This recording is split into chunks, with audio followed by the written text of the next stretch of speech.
You are exhausted because you keep trying to explain your heart to people who have already chosen their version of you. You replay conversations at night. You rewrite messages. You search for the perfect sentence that will finally make them say, "Now I understand." But what if they understand more than you think? What if they know exactly what you mean, and they reject it because your truth threatens the role they assigned you? They liked you when you stayed quiet. They trusted you when you had no boundaries. They called you kind when you kept abandoning yourself for their comfort. Then you changed. You said no. You stepped back. You stopped apologizing for needing peace. And suddenly, you became selfish, cold, difficult, or arrogant. That is when the real test begins. Will you betray yourself to protect your image in someone else's mind? Or will you accept the painful truth that some people can only love the version of you they can control? Stay with this, because the moment you stop begging everyone to understand you is the moment your energy, dignity, and freedom begin to return. How many times have you walked away from a conversation and continued it alone in your head? You replayed every sentence. You imagined better words. You wished you had explained yourself more clearly, more calmly, more perfectly. You wanted them to finally see your intentions, to understand why you acted that way, to recognize the pain behind your silence, the loyalty behind your decision, the exhaustion behind your distance. But they did not, and somewhere in that moment you began to doubt yourself. Not because you had done something wrong, but because someone else could not see what was true inside you. This is one of the quietest forms of suffering. Handing your inner peace to people who have already decided how they want to interpret you. You keep explaining. They keep misunderstanding. You speak more carefully. They listen more selectively. And eventually, you are no longer trying to communicate. You are standing before a courtroom that exists only in your mind, defending your character to people who were never interested in the evidence. Here is the truth you may not want to hear. Some people do not misunderstand you because you explained yourself poorly. They misunderstand you because your truth does not support the version of you they need to believe. And no perfect sentence can open a mind that is committed to remaining closed.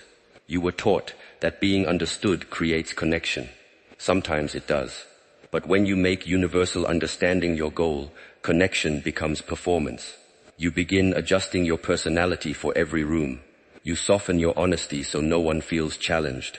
You hide your ambition so insecure people remain comfortable. You make yourself smaller, quieter, easier to digest. Then one day, you look around and realize that everyone seems comfortable with you except you. That is the cost.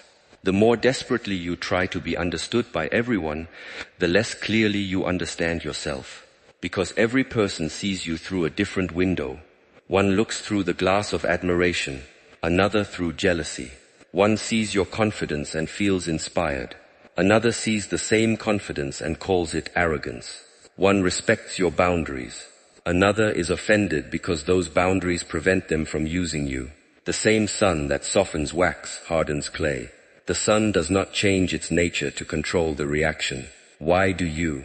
You cannot manage every interpretation of your existence. You cannot control the stories people tell themselves after you leave the room.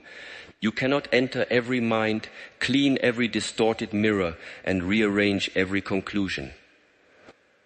Even if you spend your whole life trying, you will fail. And in that failure, you may finally become free.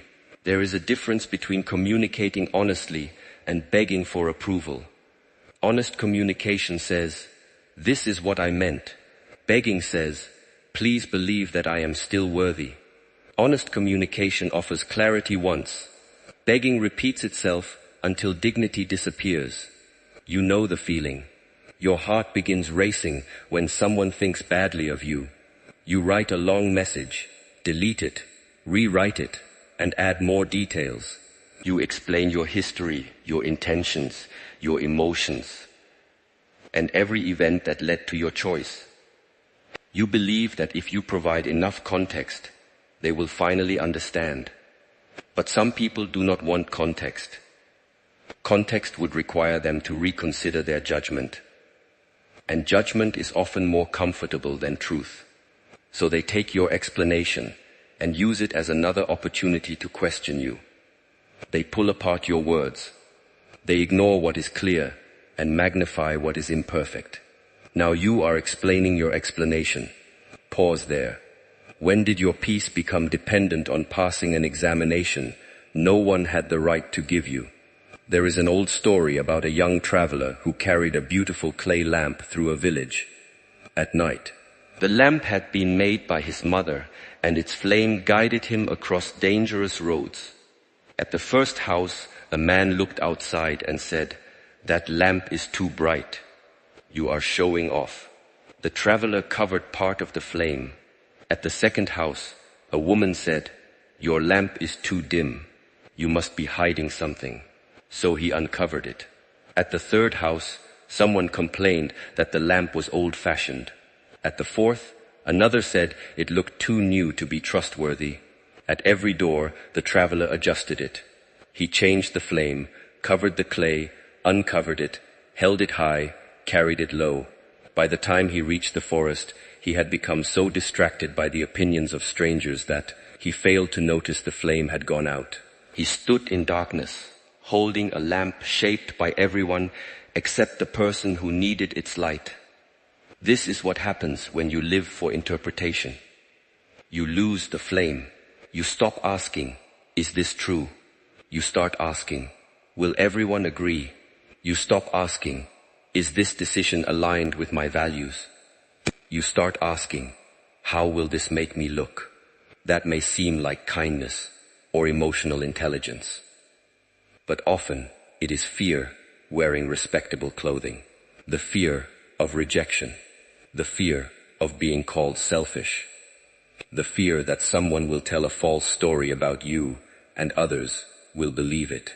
So you keep proving. You prove that you are kind. You prove that you are loyal. You prove that you tried. You prove that you did not mean harm. Yet the need to constantly prove your goodness slowly poisons it. Your kindness becomes anxious. Your generosity becomes strategic. Your apologies become automatic, even when you have not betrayed your values.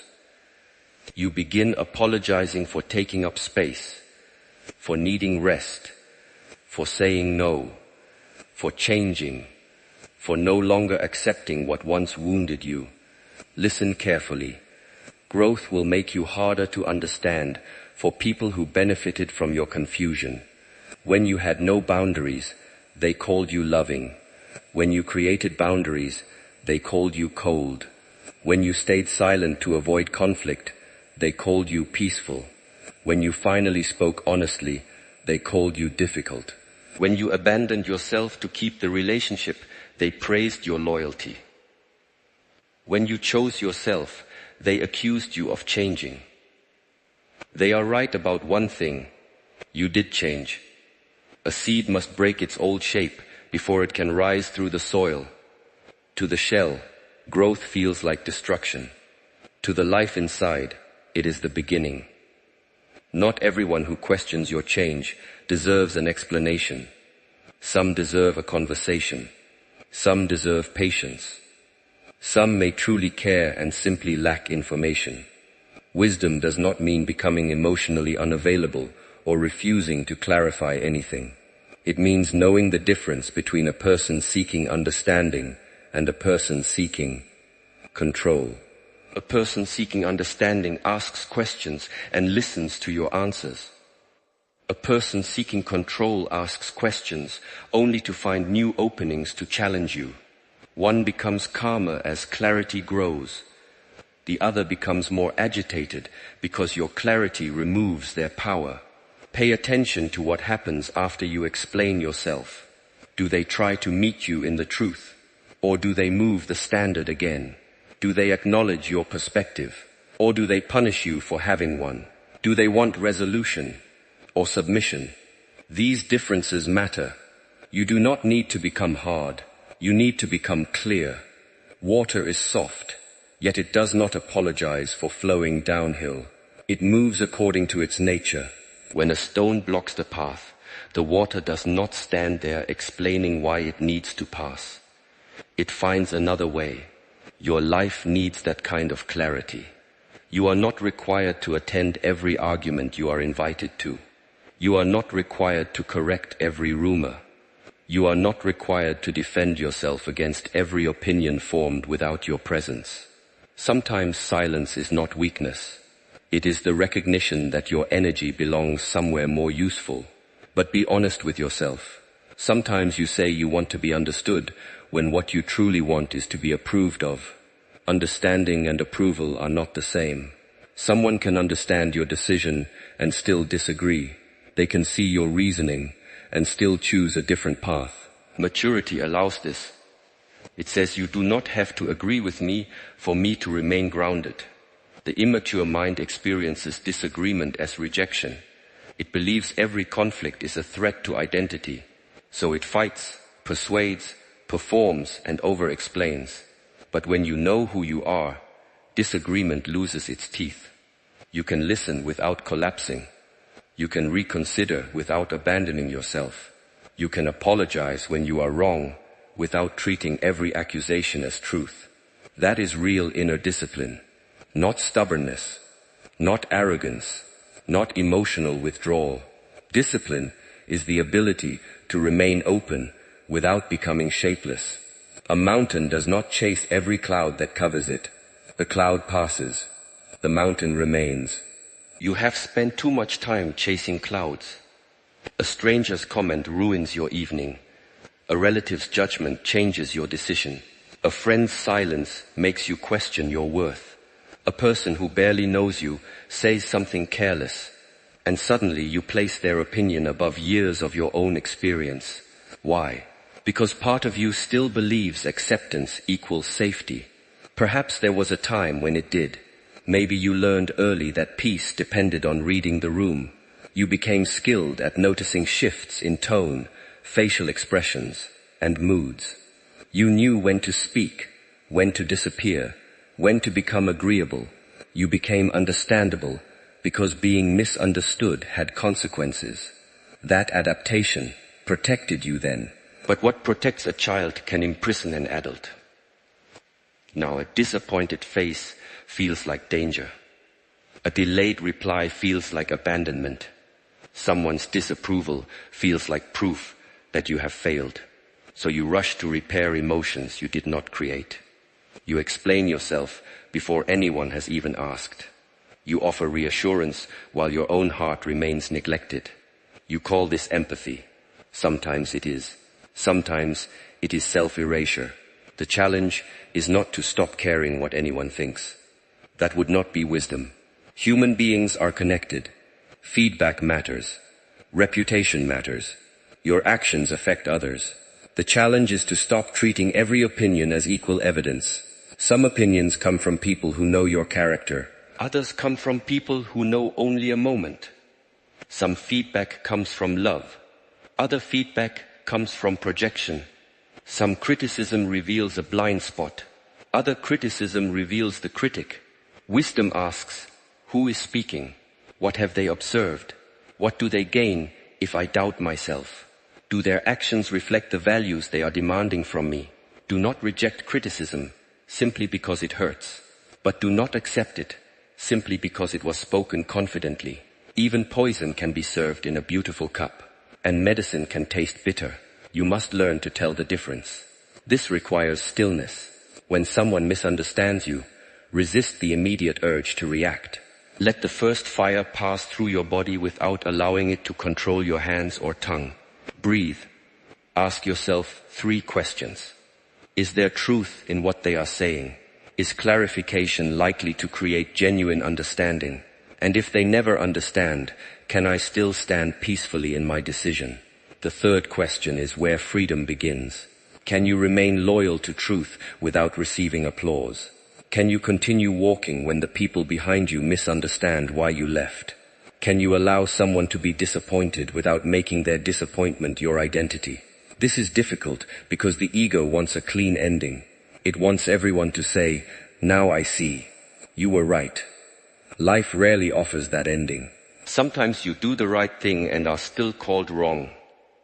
Sometimes you leave respectfully and become the villain in a story told without your voice.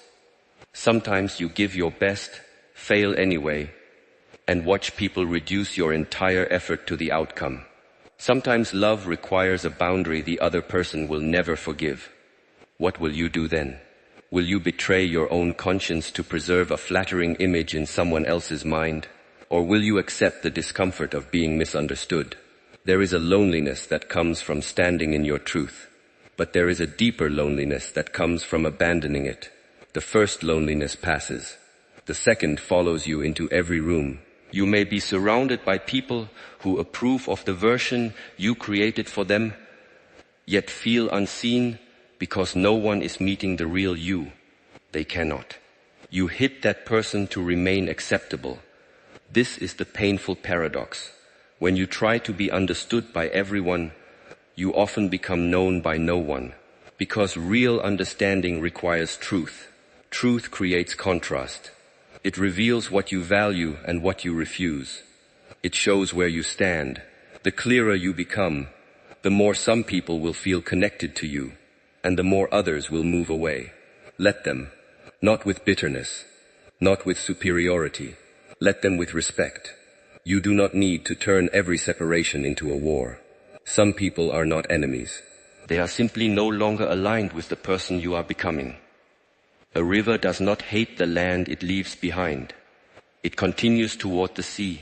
You can bless what was and still refuse to return. You can appreciate someone and recognize that their access to you must change. You can understand their pain without allowing that pain to dictate your life. Compassion does not require surrender. This is where many people become trapped. They believe that because someone is hurt by their boundary, the boundary must be cruel. But discomfort is not always harm. A locked door is uncomfortable to someone accustomed to entering without permission. That does not make the lock unjust. A child may be upset when prevented from touching fire. The pain of disappointment does not mean the protection was wrong. Your responsibility is to communicate with honesty and respect. Your responsibility is not to guarantee that everyone feels pleased with what you say. You cannot speak truth and control its reception at the same time. You can choose your words. You cannot choose the ears that receive them. Some ears are listening for meaning. Others are listening for ammunition. Speak accordingly. There are conversations worth having. Have them fully. Put down your defenses. Admit where you caused pain. Do not hide selfishness behind the language of boundaries. Do not call avoidance peace. Do not use silence to punish people, and then pretend it is spiritual maturity. Silence can be sacred. It can also be manipulation. Know your motive. Are you silent because the conversation has become destructive, or because you are afraid of accountability? Are you protecting your peace, or protecting your ego? A disciplined life requires this level of honesty. You cannot demand to be understood while refusing to understand the impact of your behavior. You cannot claim that everyone misjudges you if the same wound follows you through every relationship. At some point, the pattern deserves your attention. Perhaps they do not see you clearly, but perhaps there is also something you do not yet see in yourself. Freedom from over-explaining does not mean freedom from self-examination. In fact, the less you depend on external approval, the more honestly you can examine yourself. You no longer need to defend every mistake, because a mistake no longer threatens your entire F-worth. You can say, "I was wrong," without saying, "I am worthless." You can say, "I could have handled that better," without accepting a false description of your character. You can change because truth asked you to change, not because pressure forced you to perform. This is strength without hardness, humility without self-rejection, clarity without cruelty. You will know you are healing when you no longer need to win every narrative. Someone may believe you are selfish. You check your actions, your motives, and your conscience. If correction is needed, you correct. If not, you continue. Someone may believe you failed. You look at what the failure taught you. You rebuild without begging them to recognize your courage. Someone may misunderstand your silence. You decide whether a sincere explanation is useful. If it is not, you allow the misunderstanding to exist. At first, this will feel unbearable. You will feel the old urge to chase them, call them, send one more paragraph. Your mind will say, just make them understand, then you can rest. But you already know this promise is false. You have made them understand before, and another accusation appeared. You answered one question, and 3 more replaced it. You proved your loyalty, and the test became harder. There is no finish line when another person's insecurity is writing the rules. So stop running. Stand still. Let the silence reveal what constant explanation was hiding. Who respects you when you no longer overperform? Who stays when you stop proving your value? Who listens when you speak once, clearly and calmly? Who only feels close to you when you are confused, apologetic, and easy to control? Silence answers these questions. Not immediately, but accurately. You may lose people. This frightens you. Yet what exactly are you losing if a relationship depends on your permanent self-betrayal? You are not losing connection. You are losing a contract in which you agreed to disappear so someone else could remain comfortable. That contract should end. Still, do not become proud of being misunderstood. Some people build an identity around being the lone person who sees the truth. They reject every perspective, romanticize isolation, and call themselves deep because no one can reach them. That is another trap. Your goal is not to become impossible to understand. Your goal is to stop requiring universal understanding. Remain available to honest connection. Explain yourself to people who have earned access to your inner world. Offer context to those who listen with care. Repair what you have damaged. Learn to speak more clearly when your communication has been careless. But do not drag your truth from door to door, asking strangers to approve it. Your life is not a petition. Your character is built through repeated action, not endless explanation. Over time, your choices will speak. The people capable of seeing you will notice.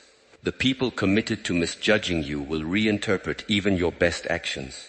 Let time reveal the difference. A tree does not announce that its roots are deep. It remains standing when the storm arrives. Build roots. When you know your values, you do not need to invent an identity for every audience. When you know your intentions, you can examine criticism without being destroyed by it. When you know your direction, you can tolerate the discomfort of walking alone for a while. But knowing yourself is not a feeling, it is a practice. Sit with yourself without distraction. Ask what you truly believe, not what your family taught you to repeat, not what your friends reward, not what earns attention online. What do you believe when no one is watching? What kind of person do you want to be when there is no praise for being that person? What will you refuse, even if refusal costs you belonging? What will you choose, even if no one understands? These questions form the foundation beneath your feet. Without that foundation, every opinion becomes an earthquake. With it, opinions become weather, some pleasant, some harsh, none permanent. You do not need to hate people for misunderstanding you. Often, they are seeing through the limits of their own experience. A person who has never witnessed healthy boundaries may interpret them as rejection. A person accustomed to chaos may distrust calmness.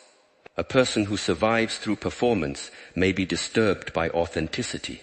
Their interpretation may be incorrect without being malicious. This is why compassion matters. You can say, I understand why you see it that way, without saying, therefore, your view defines me. You can hold two realities. Their feelings are real, and their conclusion may still be wrong. You can care without surrendering your center. This is emotional maturity. It does not demand that every conflict produce a winner and a loser. It does not turn every misunderstanding into betrayal. Sometimes two people simply hold different maps. You do not have to burn yours to prove that you respect theirs. Walk carefully, though. Your desire to be understood may return in subtle forms.